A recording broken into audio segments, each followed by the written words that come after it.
Okay. So, I didn't plan on doing a video today, but the craziest thing happened, and I just had to get it out there. Um, and we've talked about this type of thing on my channel before. Um, this is just very glaring evidence in your face, like jaw dropping kind of things people say who are in the healthcare system, and they make complete asses out of themselves in regards to mental health. Um, okay, so today I went to um, do a tele whatever appointment with a GI specialist. Um, so I go into the doctor's office like you normally do, and someone comes in this case, a woman, um, and asks me, she's looking on the computer thing, and she's asking me questions to, like information that's on there, and your name is this, your birth date is this, emergency contact is still this. Uh huh. And and she asked me just those questions. I think she asked me my medications. Are you still on? I don't know, but anyway, she didn't go through the whole list. No. But she took my blood pressure and temperature. Um, and I'm like, yeah, they got my weight and that, and then she says, "Is there any history of mental illness, depression, anxiety?" And my first thought was, why would you need to know that about my GI system? I'm here for GI stuff. And I thought, and I'm like, oh, there's probably going to be part of a string of questions regarding my head to toe assessment in health and problems I have. And so I speak up and say, um, excuse me, I have, uh, I have bipolar disorder and social anxiety. My bipolar disorder is pretty well controlled, right now. And she said, um, oh wait, yeah, she said, well, she said, um, so she's like putting the blood pressure thing away and stuff. She goes, yeah, it must be really well under control. Otherwise, I wouldn't even have known.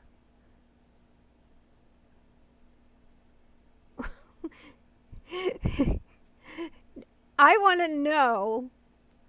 I did nothing but sit in the chair.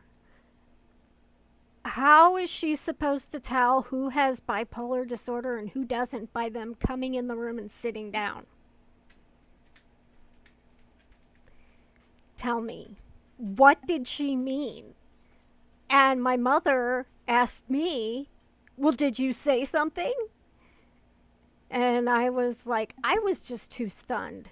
I didn't say anything because the follow up of questions regarding my head to toe assessment, health wise, didn't happen. They She didn't even ask me about my GI complaint. She only asked me about mental illness, and she didn't ask anything about, she didn't follow that up with And do you have any history of hypertension, heart disease, kidney disease? Nothing.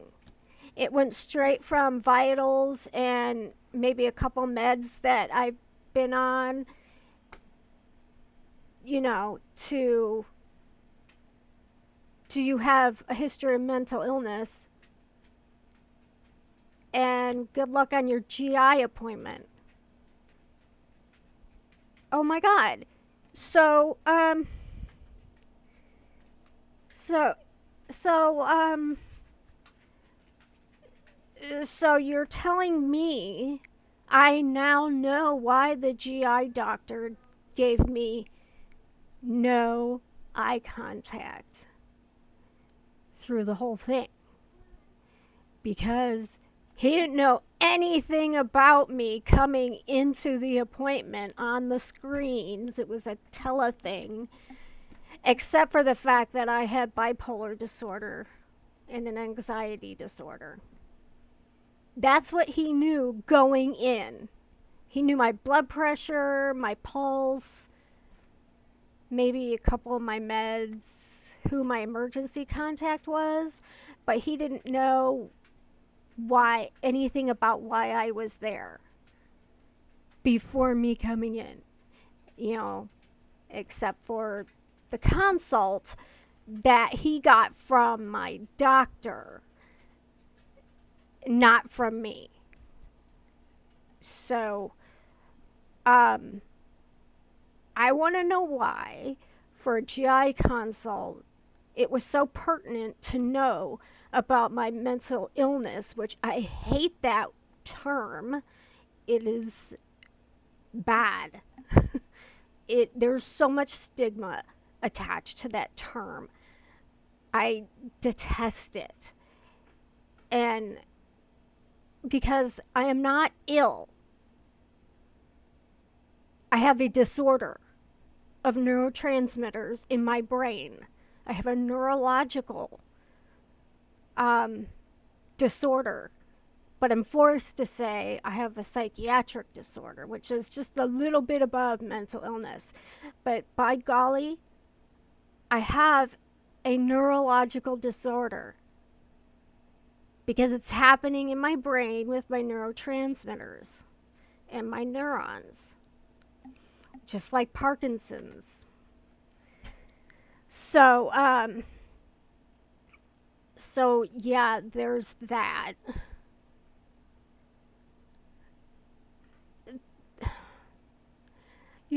Thank goodness when I did go to see a neurologist about my tremor, she also had a degree in psychiatry. And she treated me like, even though she was seeing me for neurological issues, she treated me like a human being. She treated me with respect as a whole person. She was a little bit in a rush, but I get it. You know, and then I'm just so confused. I'm so confused why she asked me that.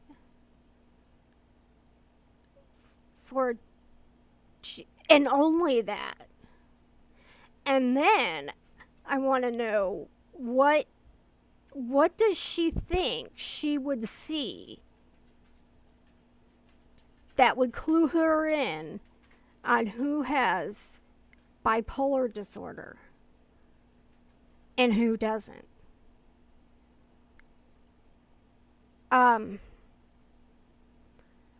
Because you can't tell.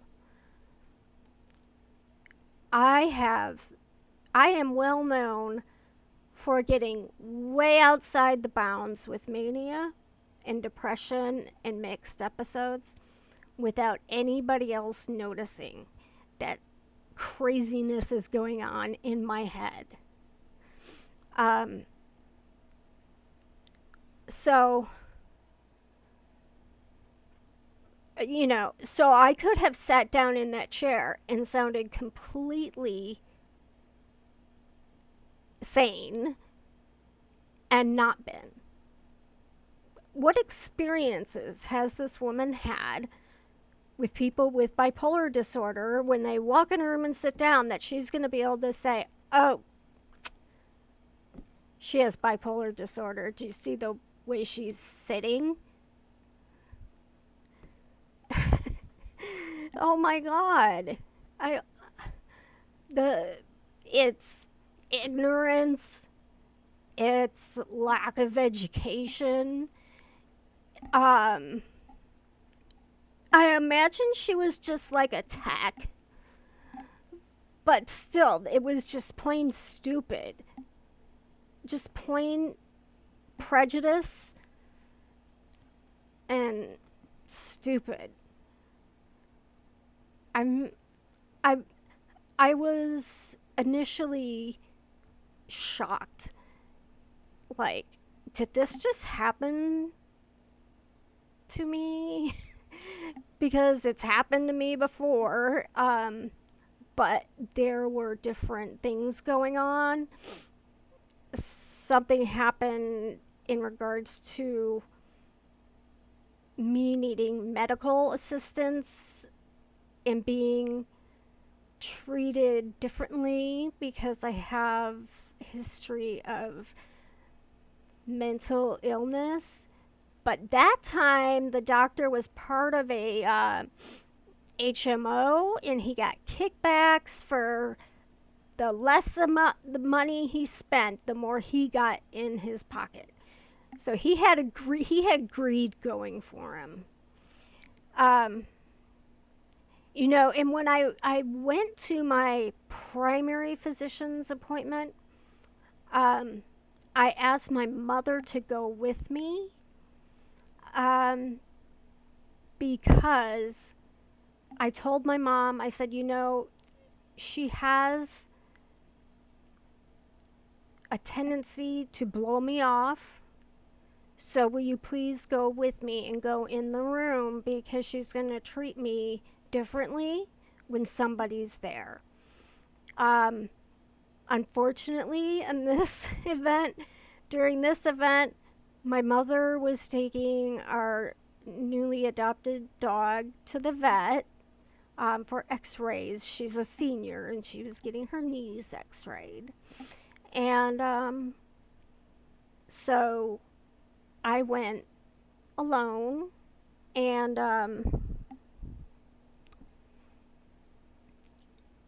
that happened.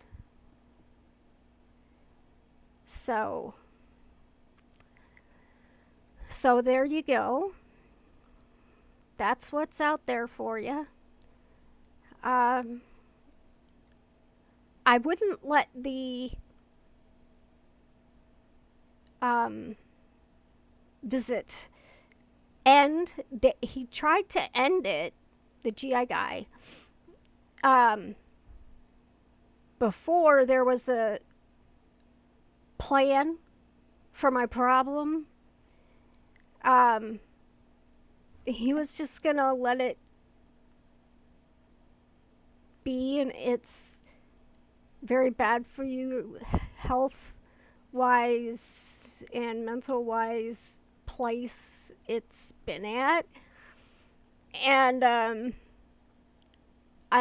wasn't leaving that chair until I had at least some plan towards a resolution.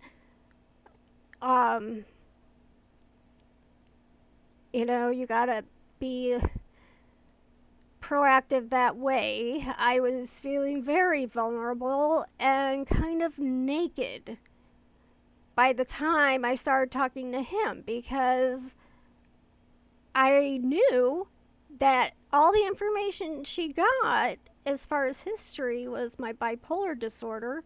And so what was this guy how is he going to treat me? I already knew.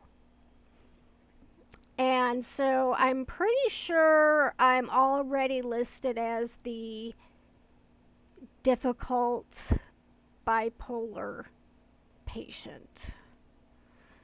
So, because I knew there was more to the situation than what he was going to leave me with. Um, and and I wasn't gonna give up until until the session went there. Um, yeah. So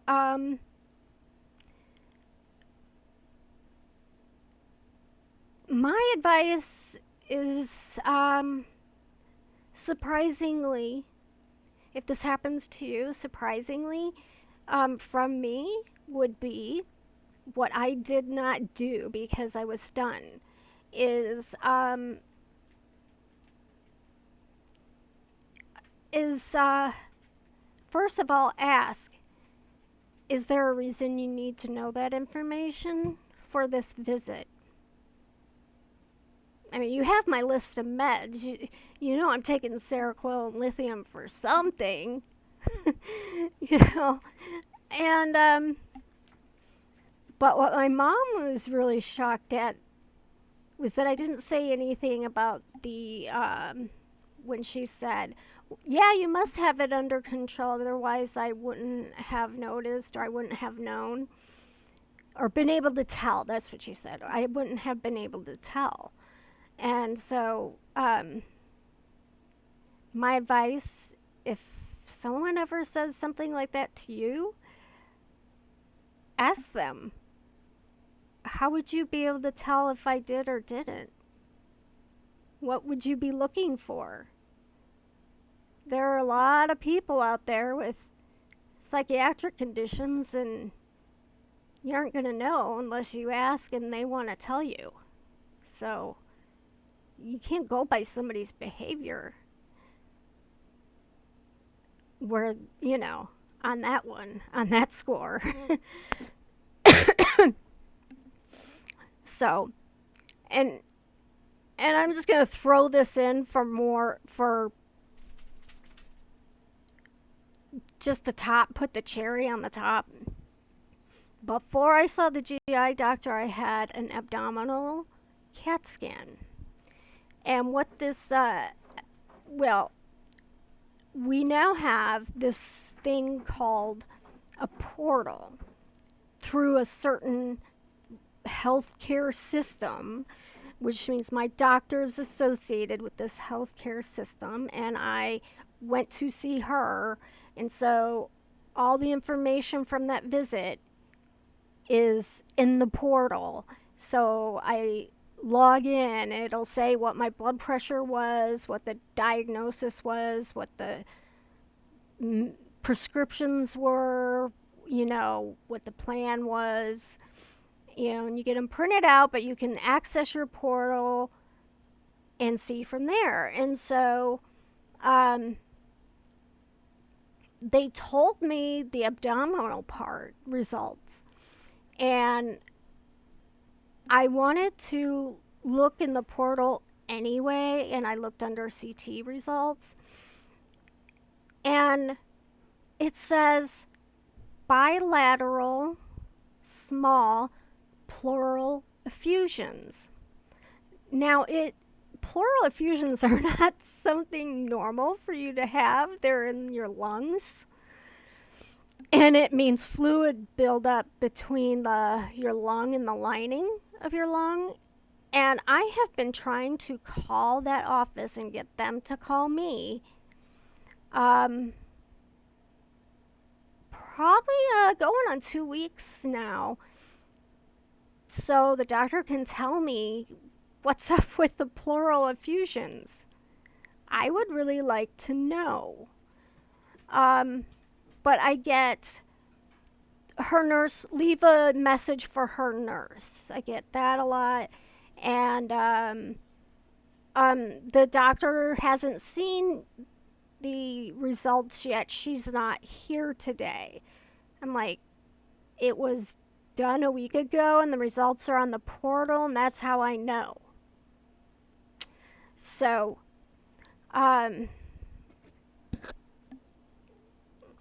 excuse me. So, anyway, you have to be careful. You have to follow up on your own. Read everything they give you. Ask all your questions. Persist. Keep calling back, which I plan on doing tomorrow. After I'm out of the freaking dentist. I wonder if they're gonna ask me if I have any. Okay. That's my dog telling me I have to take my medication now, and he's not gonna stop barking until I go and do it. So I'm gonna end this here and upload this tonight. So hopefully you guys will have it tomorrow. Bye.